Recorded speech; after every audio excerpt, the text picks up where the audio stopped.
I'm dying to know what it's about. It's the only story when people ask me at conventions that I can't really talk about.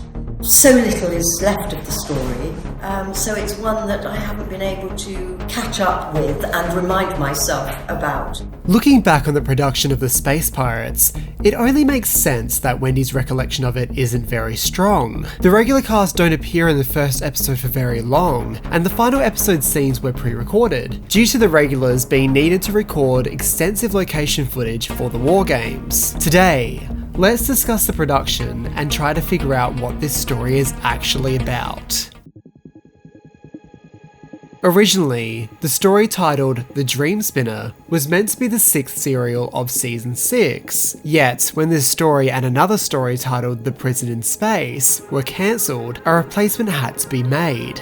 Robert Holmes submitted a script titled The Aliens in the Blood, which was also turned down. Holmes decided to create a story which blended science fiction with the Western genre. Terrence Dicks commissioned the story and asked for it to be a 6-parter. Holmes had originally envisioned it as a 4-part adventure. So it was all entirely studio-based. There were no monsters, for want of a better word. There were no Cybermen or Ice Warriors. It was purely the space pirates who were our villains.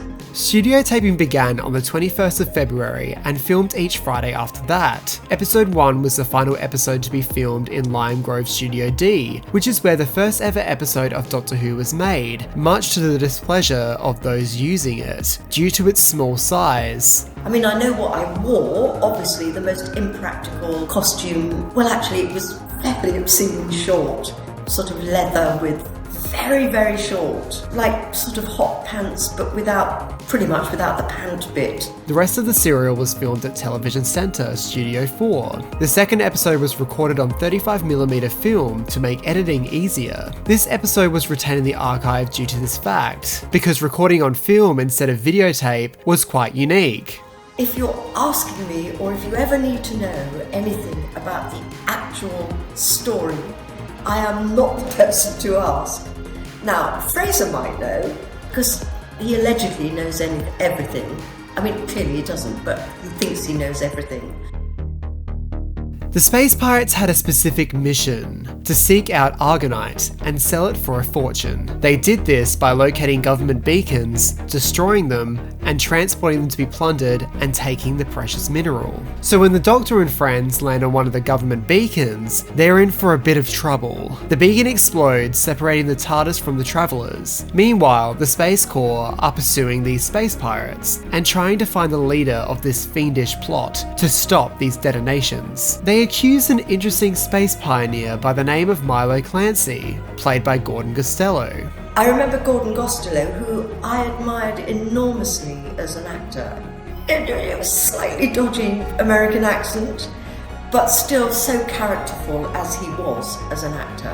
There were various other people, Jack May was in it. There were really, really good quality actors in it. When Milo lands in the segment of the beacon where the Doctor and his friends are, they join him as they escape from the Space Corps' oncoming fire. It takes a little while for them to become friends, but they eventually do. They travel to the planet Tar, the home of the Isigri Argonite mining company, using Zoe's calculations. She deduces the fragments of the government beacon must be on that planet. When they arrive, they discover that Cavan, the leader of the Space Pirates, has been using the mining company as a base of operation, with the leader of the corporation, Madeline Isigri, being involved in their plot. She was unaware of how deadly Cavan's motives were, and discovers her mistake, but at this time it might be too late. When the TARDIS crew and Clancy are captured by Cavan, they are locked in an office, only to discover that Dom Isigri, the founder of the company, has been locked in there for many years, which is odd since he was assumed to be dead.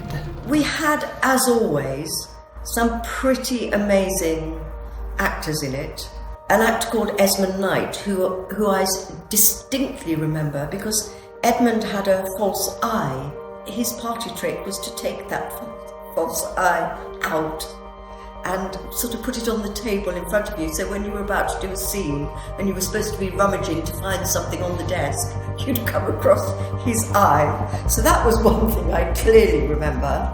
It has become clear that Cavan has planned this Argonite plot for quite a long time, and when Madeline finds out about her father still being alive, she turns on him and reports him to General Hermick. When Cavan's plan begins to fall apart, he threatens to destroy the entire planet by detonating the atomic fuel store. Luckily, the Doctor defuses the bomb in time, allowing the Space Corps to attack Cavan's ship. Now that all the trouble is over, the whereabouts of the TARDIS is still unknown. The Doctor theorises that it is floating in space, and their friend Clancy offers to take them to it in his clunky ship, and Jamie isn't too keen. Sadly, this story is missing in the archive. If you'd like to learn more about the Space Pirates in the archive, watch part 9 of my Missing Episode series. I'm hoping somebody might find it in a shed somewhere, or Fraser's probably got it stored in his garage and he's, just waiting to make enormous amounts of money. Who knows? But hopefully one day it might be found. Would you like to see the Space Pirates returned, or left afloat in space for eternity? A big thank you to Ben Jolly and the team at Phantom Films for arranging this footage with Wendy Padbury. Don't forget to follow me on Twitter and subscribe to my YouTube channel for more Doctor Who content.